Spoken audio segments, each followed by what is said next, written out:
How do you see young Indians moving forward to 2047 when India would celebrate its 100th independence? How do you see that transition when you also talk about hope? Different food tastes, very different ways of celebrating religion. They look different becomes first, and then of course still people celebrate the varieties and the diversity of it.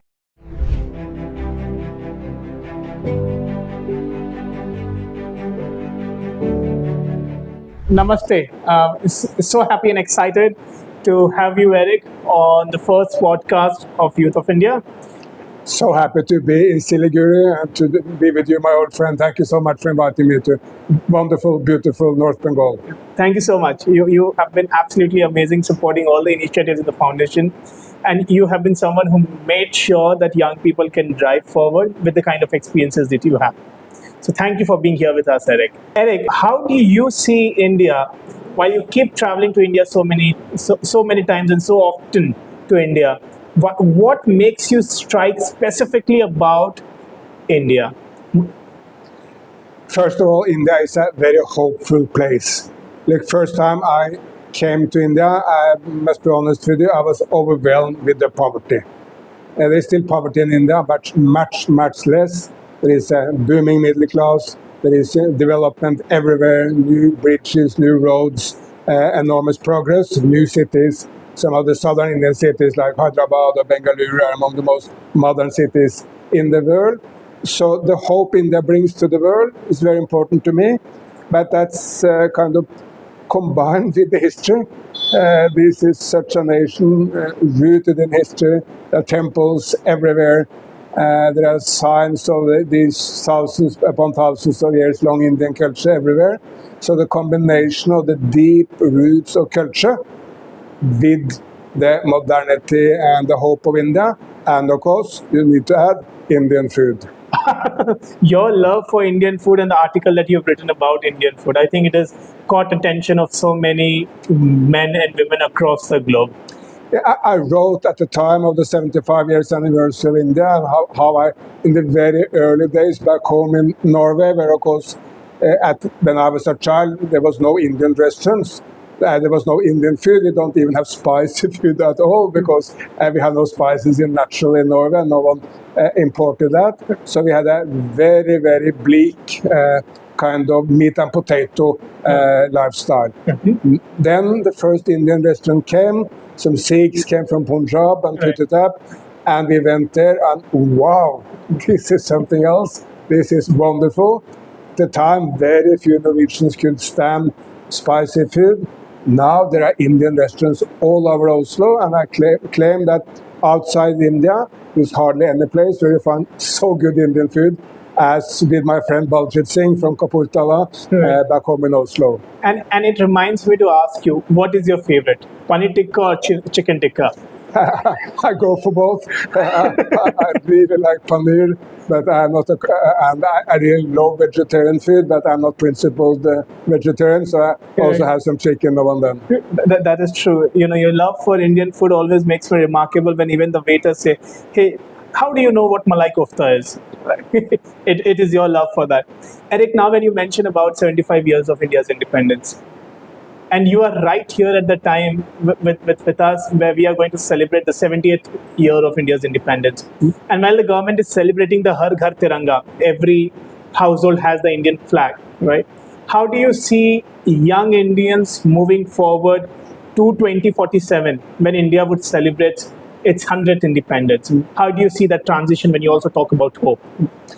First of all, I mean, it's somewhat of a miracle that India, through these 75 years of history, has been able to create such an Indian identity.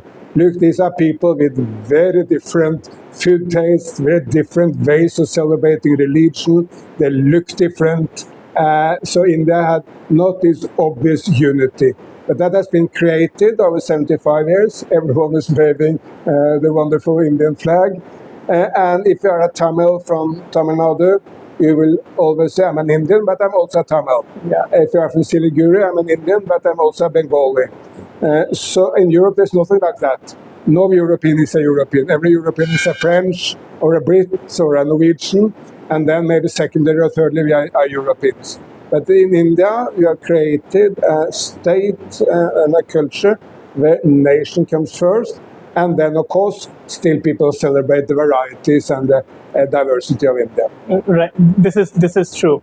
And while you talk about diversities, Erik, how do you see that you're a person who is not just there about the developmental, when you clearly mentions about the 3 E's, the employment through skilling, the education, and the environment. Yeah, this of course are the 3 principles that also drives the Youth of India Foundation. But you do not just stay here, you also go to the culture, right? You have traveled to Ram Mandir in Ayodhya, you have seen and washed your sins by just watching the Narmada river, as it is said. You've been to the Ganges and taken holy dips. And you and me had a wonderful dip in Hardwar in the Ganga there, and we also had with Omkareshwar in Narmada. Wonderful dips, celebrating the history and culture and spirituality of India, but also having a good cooling down at warm days. Look, every nation in the world in the last 200 years have faced the same challenge. How can we modernize without becoming a copy of the United States or the United Kingdom? How can we modernize without westernize? If you don't modernize, you are doomed. Right. Then we will remain in poverty. Most children will die as kids. Life expectancy will remain 30 years. That was India during colonial times. Half of Indians during colonial times was not even adult. They didn't become adult. So we must modernize. But it's modernization based on the culture and roots of our civilization. And I believe that's at the core of Prime Minister Modi's program, to modernize India, but rooted in all the beautiful stories of the Vedas and the history and tradition of India. On my hand here, I have this arm link from Ujjain in Madhya Pradesh, That's from correct. the wonderful temples there. But India without temples will not be India. And the way when you go to any of these temples, you feel yourself there, and you feel like that you are nothing less than an Indian yourself, Erik. Yeah, besides Indian food, I think going to Varanasi, Madurai, Ujjain, and of course now to Ram Mandir, that's where you inhale the Indian civilization and culture. Absolutely. And it's very different from Europe, where frankly, most churches are completely empty, except of course we go there for Christmas Day. Yeah. Some people go for Easter and there is a wedding or something. But these temples are seeming with life every day, 365 days a year. It's a very different, close to people activity in the temples here compared to churches in Europe. And there are still so many temples that we would love to have you visit, along with, of course, Tirupati is on our top list for now. Absolutely. And I'm sure I can visit a new temple in India every day for the rest of my life, and for many more lives if I'm given some more lives. This draws me to the attention, Erik. You know, while you are extensively traveling, right? And here you are in Siliguri, and then of course in next 7 days you'll be in the other part of the world and to another. And you always say that the sense of relaxation for you is also spending time with your family and kids. How do you actually get time to do that? And did you ever get time while you were also making your career up? But look, these are also the 2 things I do. I do not play golf or tennis or collect stamps or coins. So I focus on my job to promote what I consider good courses, environment, peace, and economic development. Yeah. And spending time with my family, with my children, with my wife. And this is all I do. I do nothing else. If someone tell me you should start playing golf, I tell them no, that would be next life. It reminds me on a visit with you, how you were very particular not to take a picture around the golf course. And of course, apart from that, what you do is reading books. Let's not. That's true. I read a lot of books mainly about history, Indian, Chinese, American history. These are some of the major nations of the world, and trying to understand. And one of the most underestimated facts of history is how important India was. Chola dynasty, the southern Indian dynasties may have get even less attention. They were some of the most wide-ranging dynasties in historical times. And India, 2,000 years ago, was at the center of the world, spreading Hinduism, Buddhism, and mathematics to the world. I mean, there are Hindu Buddhist temples in China, Indonesia, over to Europe, basically everywhere. As a sign of the importance of the Indian civilization at the time. And now we see a revitalization of that Indian civilization. Erik, when you talk about this, how do you see that the country revive itself? Or do you see that the country has already started reviving itself to the glory of the past and moving to the future? There is the hard facts. If you don't develop the economy, everything else will be secondary and will be just talk. You need to modernize and you need to create prosperity and you need to educate people and provide for health, which can only happen if you economically develop. So that's why it's so important that Indian leaders focus very, very strongly on development. But besides that, the rooting of the history, the spirituality, all this is also very important, and it's both will kind of influence positive on each other. A richer, more prosperous India will also be a stronger India, and a stronger India can also much more easily go to the world and say, look, this is the Indian civilization. Look to what we have achieved. Look to the fact that when Europeans speak about Arab numbers, no, they were Indian numbers. It came from India at the time when India spread mathematics to the world. And what particularly keeps you bringing to India, Erik? The love for the nation, for the culture, for the food, and for the beauty of the land is also one of the most varied. I mean, I think maybe in competition with the United States and China, no other place have the same variety. Right. Highest mountains in the world in the Himalayas, big desert in Rajasthan, the rice paddies of the Andhra Pradesh, or the tea gardens of Siliguri or Darjeeling. It's an enormous variety. Basically, every form of nature is here. My friend Sadhguru, I interviewed him once, and he said that India is so varied. If I go from one village to the other, food will change, the way that people celebrate Shiva will change, the way people look will change, language of course will change. So this is a mosaic of enormous variety. But the strength is that with this variety, still India have been able to keep together. There's been very little violence in modern Indian history. Yes, in Kashmir, there's some times in Northeast, yes, with the Sikh rebellion in the 1980s, there have been some. But compared to the amount of violence in the same period in Africa, Latin America, even Europe, it's a miracle of peace in this very, very varied nation. Erik, when you say this, I'm going to put you on a very tough spot now. You have traveled lengths and breadths of the country. What is that, if I have to even ask that, what is that one place that you love the most to go back again, except Siliguri? I know Siliguri has your heart.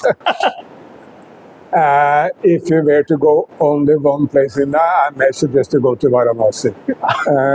Yes, it's not a place I can go too often because it's so crowded, so enormous activity there, so many people around, you cannot rest.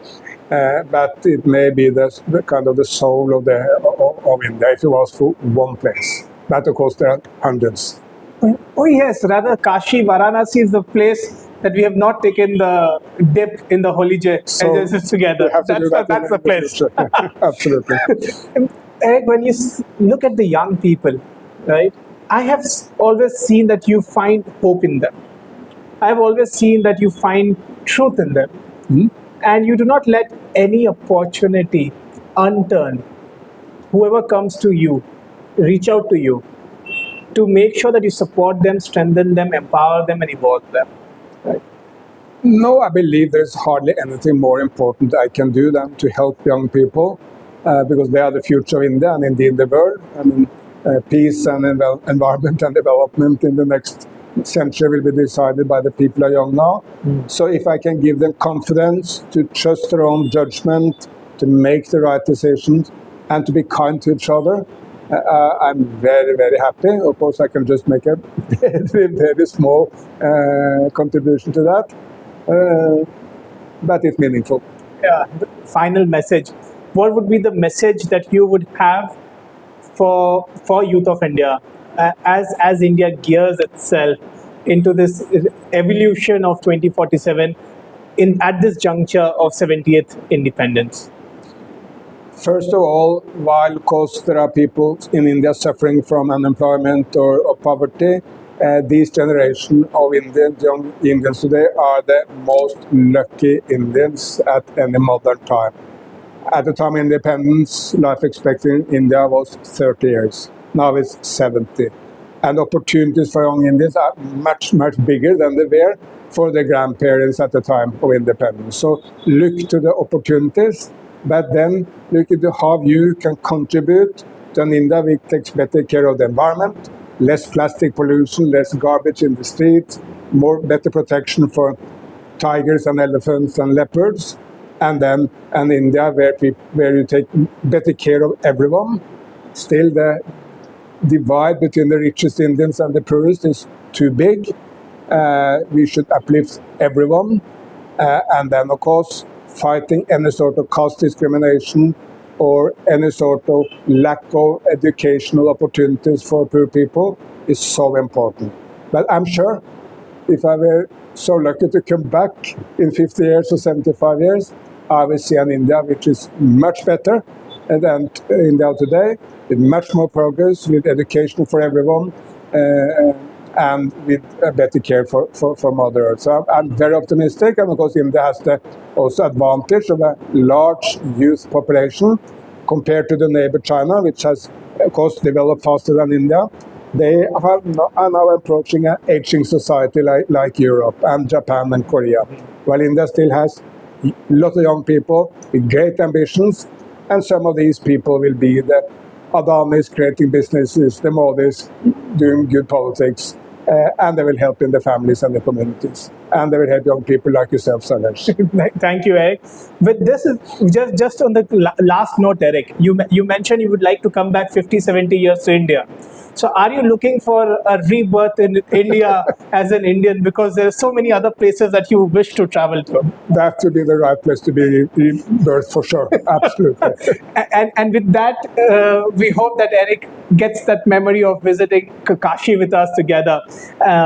Erik, thank you so much. This was Erik Solheim on the first podcast of Youth of India. Erik, thank you so much for being here with us, for sharing your insights.